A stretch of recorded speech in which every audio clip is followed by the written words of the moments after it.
Nous voilà en 2024, et qui dit nouvelle année, dit bonne résolution. Oui, tu sais, celles qui nous viennent à l'esprit vers 2-3 heures du matin, après quelques verres, où on a envie de révolutionner notre vie. Peut-être que toi aussi, comme des millions de personnes, tu as des objectifs pour cette année à venir. Mais as-tu réussi à accomplir celles des années passées? Il est possible que non, car seuls 9% des personnes arrivent à les réaliser. Je te propose d'en découvrir les causes et une méthode simple et efficace afin de faire de 2024 une année différente. Déjà, pourquoi des bonnes résolutions en début d'année? Eh bien, cela vient d'une tradition. Et on aime ça, les traditions. Mais celle-ci ne date pas d'hier. Elle remonte à l'époque des Romains, lorsque Jules César décida de nommer le 1er janvier le jour dédié à Janus, le dieu aux deux faces, l'une tournée vers l'avenir et l'autre vers le futur. Fascinant, n'est-ce pas? Mais cet acte de foi est devenu un rituel annuel où on se fixe des objectifs qui sont parfois irréalistes ou issus d'un phénomène de société. Une étude américaine a d'ailleurs démontré que sur 100% des personnes se fixant des objectifs annuels, 23% d'entre elles arrêtent au bout d'une semaine et 43%, soit l'équivalent de la moitié de ces personnes-là, ont abandonné leurs objectifs fin janvier. Regardons les choses en face. Combien d'entre nous avons décidé d'arrêter de fumer, d'apprendre une nouvelle langue ou encore de se mettre à la salle de sport à cette occasion? Je croise d'ailleurs certaines de ces personnes tous les ans à la salle de sport au mois de janvier. Une vague de nouveaux arrivants. Et on les voit commencer à s'entraîner. 1 semaine, 2 semaines, 3 semaines... Non. Généralement, c'est déjà fini. Mais mettons-nous dans leur tête pour comprendre vraiment la raison de leurs échecs. Et elles sont au nombre de 4. Tout d'abord, on a le fait que nos objectifs ne répondent pas à un besoin. De nombreuses résolutions sont effectivement prises car il s'agit d'une tradition. Sauf que les objectifs sont notre vision de l'avenir. Si nous prenons une résolution par tradition, notre motivation sera moindre que si on se fixe un objectif pour répondre à un réel besoin que nous avons.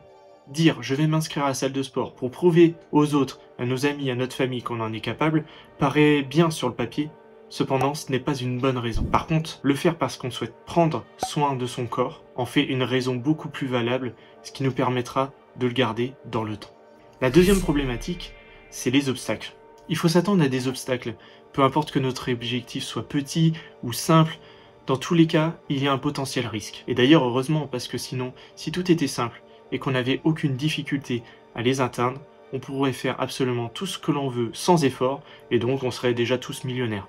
Il faut donc être optimiste quant à la réalisation de nos objectifs, mais être conscient qu'il y aura potentiellement des obstacles et qu'on a un risque d'échec. D'ailleurs, 2 chercheurs renommés, Edwin Locke et Gray Latham, ont reconnu l'importance de la résilience face à de tels obstacles. Ils estiment également qu'il est essentiel de les identifier afin de se lancer dans la réalisation d'un objectif. Mais quels sont ces obstacles dont on parle depuis tout à l'heure?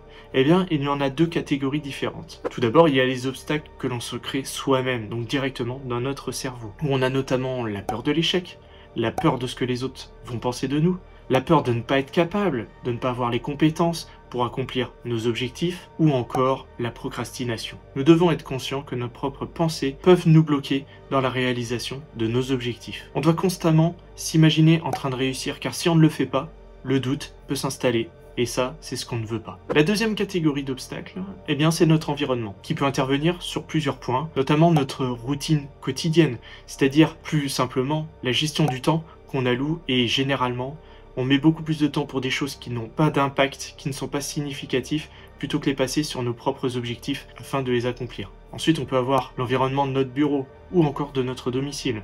Et enfin, c'est d'être en lien avec des personnes qui nous donnent des mauvais conseils et qui ne croient pas en nous. Et pour cela, on doit prendre conscience de tout ce qui peut nous freiner dans notre vie de tous les jours et de mettre en place des actions pour essayer de les contrôler, de les maîtriser. Par exemple, vous avez peut-être décidé pour cette année de manger plus sainement. Eh bien, l'un des obstacles pourrait être toute la malbouffe que vous pouvez avoir, que ce soit chez vous, à l'intérieur des placards, des friandises, etc.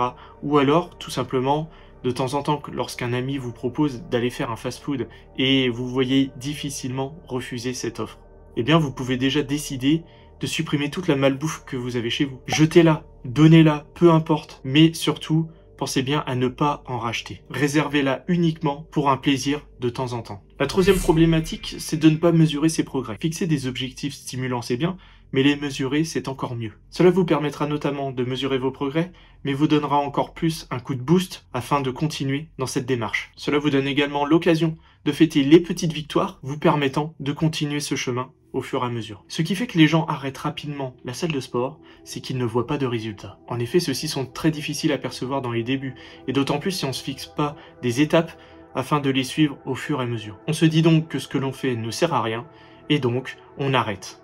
Alors que le processus est enclenché et qu'on a fait le plus dur, à savoir commencer. Et enfin, la quatrième problématique qui est la responsabilité.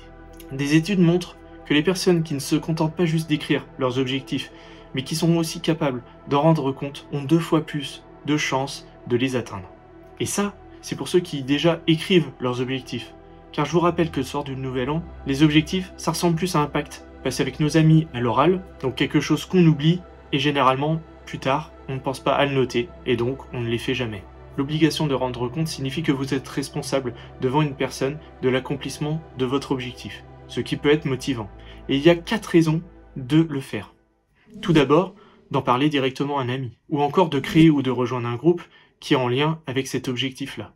Ensuite, on peut utiliser tous les outils technologiques qu'on a actuellement à disposition, comme par exemple des calendriers électroniques ou autres. Et enfin, d'engager un coach. C'est d'ailleurs la raison pour laquelle il y en a de plus en plus. Je sais, à ce moment de la vidéo, vous vous dites que ça fait beaucoup de choses à penser et que ça va être très compliqué de mettre tout ça en place pour vos objectifs de cette année. Mais rassurez-vous, ce ne sera pas le cas en utilisant la méthode SMART.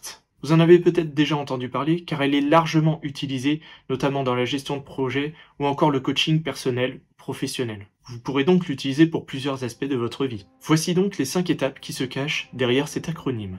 Tout d'abord, nous avons le S pour spécifique. Votre objectif doit être clairement défini et précis. Par exemple, plutôt que de dire « je veux me remettre en forme physiquement », ce qui est plutôt global et abstrait, il serait plus judicieux de dire à la fin de l'année, je vais être capable de courir 5 km sans être essoufflé. M pour mesurable. Votre objectif doit être quantifiable pour pouvoir suivre les progrès. La phrase « je veux perdre 5 kg en 3 mois » est mesurable, ce qui vous permet de suivre effectivement le poids que vous avez perdu sur 3 mois. A pour atteignable. Votre objectif doit être réalisable, compte tenu de vos ressources et du temps que vous avez de disponible. Fixer un objectif trop ambitieux pour vous risque d'être frustrant, tandis qu'un objectif trop simple risque pour le coup de ne pas être assez motivant. Cependant, mieux vaut quand même choisir un objectif ambitieux, car il faut bien penser que vous n'êtes pas bridé que sur une seule année et que vous pouvez échelonner ça au fur et à mesure. Et comme je le dis souvent, il vaut mieux viser la lune pour être sûr d'atteindre les étoiles. R pour réaliste. Votre objectif doit être pertinent par rapport au contexte. Si vous me dites « je veux voyager dans l'espace cette année », certes, sur le papier c'est possible, mais si vous n'êtes pas déjà astronaute, il y a de fortes chances que vous ne puissiez pas le réaliser. L'objectif doit également être adapté à vos valeurs et à vos besoins, auquel cas vous risquez de le lâcher très rapidement. Et enfin, le T pour temporellement défini. La réalisation de votre objectif doit avoir une échéance claire. Notre cerveau adore cela. Cela crée un sentiment d'urgence et nous aide à prioriser nos actions. Par exemple, je veux partir dans 6 mois au Japon, et je n'ai aucune base en japonais. J'ai donc 6 mois pour apprendre les bases, sachant qu'au Japon, ils ne maîtrisent pas non plus l'anglais. Et donc là, j'ai un vrai challenge, et j'ai vraiment que 6 mois pour vraiment maîtriser ce sujet. Attention cependant à passer à l'action dès maintenant, et de ne pas attendre, parce que sinon vous allez vous faire rattraper par un élément qui nous touche tous, d'autant plus actuellement avec tous les réseaux sociaux que l'on peut avoir à disposition, qui est la procrastination.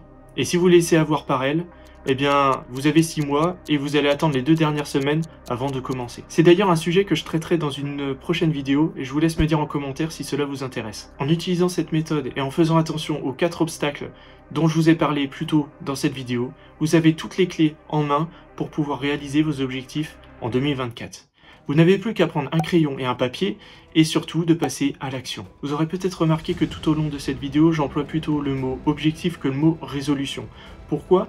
Parce que pour moi, le mot résolution est plus une résolution de problème, ce qui n'est pas forcément le cas lorsque l'on se fixe des objectifs pour l'année. Pour ceux qui ont tenu jusqu'ici, j'aimerais vous partager en 2 mots un résumé de toute cette vidéo. C'est que vouloir quelque chose est différent de le souhaiter. Effectivement, souhaiter renvoie au hasard, alors que vouloir renvoie à la volonté, ce qui signifie qu'on va mettre tout en œuvre pour réaliser notre objectif. Il faut donc que vous privilégiez cet état d'esprit. Pour ma part, je vais de ce pas noter mes objectifs pour cette année avec la méthode SMART et je vous ferai un débrief en fin d'année afin que l'on fasse le point ensemble sur ce que j'ai réussi à accomplir et ce que je n'ai pas réussi à accomplir. Sur ce, je vous souhaite une bonne année à tous et prenez soin de vous.